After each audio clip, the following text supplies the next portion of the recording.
Un soin énergétique.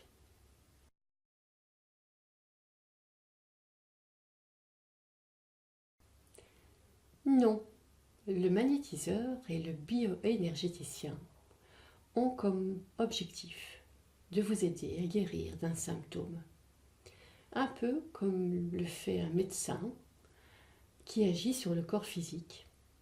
Eux vont nettoyer et intervenir sur l'aura et les chakras.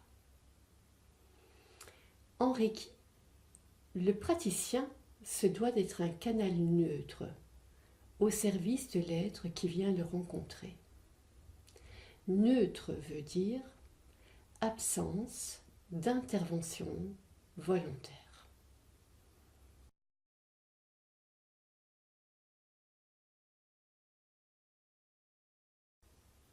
Une reconnexion au potentiel vital de son corps.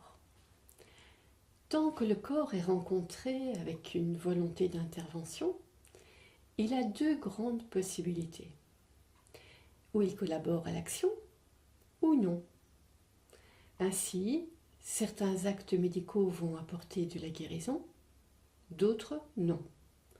Ainsi, certaines interventions sur l'aura et les chakras vont apporter du mieux-être, d'autres non. S'il est rencontré pour ce qu'il est, tel qu'il est, le corps s'apaise, il se pose et il retrouve son propre pouvoir. Représentez-vous une scène. Vous vous trouvez face à quelqu'un qui voudrait que vous soyez différent de ce que vous êtes, physiquement ou de caractère. Et sentez les résistances, les frustrations, les sentiments de tristesse ou de colère que cela va générer en vous.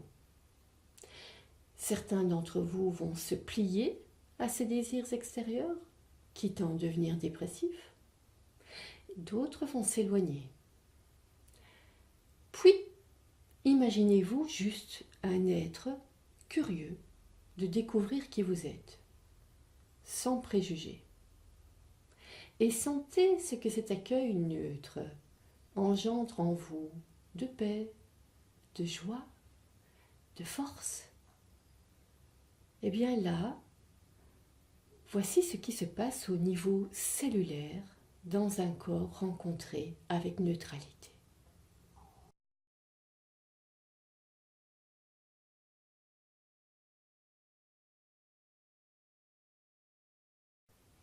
Oui, car le résultat qui émane d'une séance de Reiki témoigne de la puissance de la neutralité.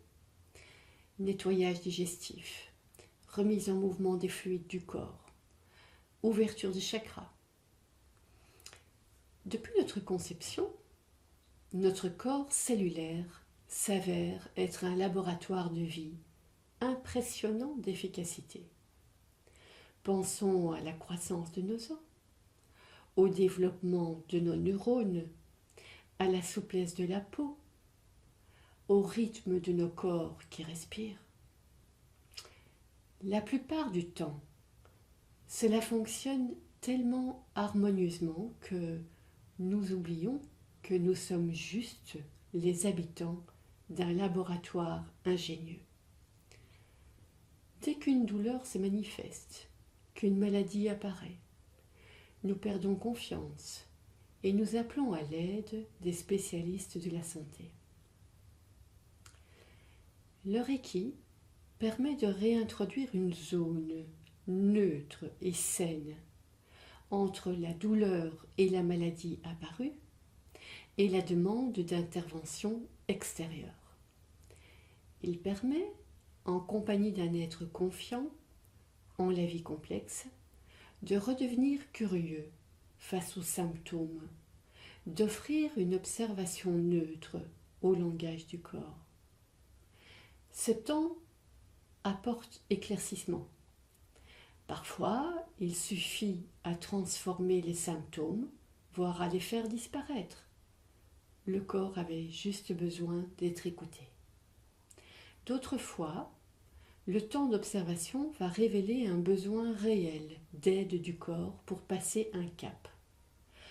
le temps de Reiki aura permis de préparer le corps à collaborer à l'aide future. Il y a donc toujours soin.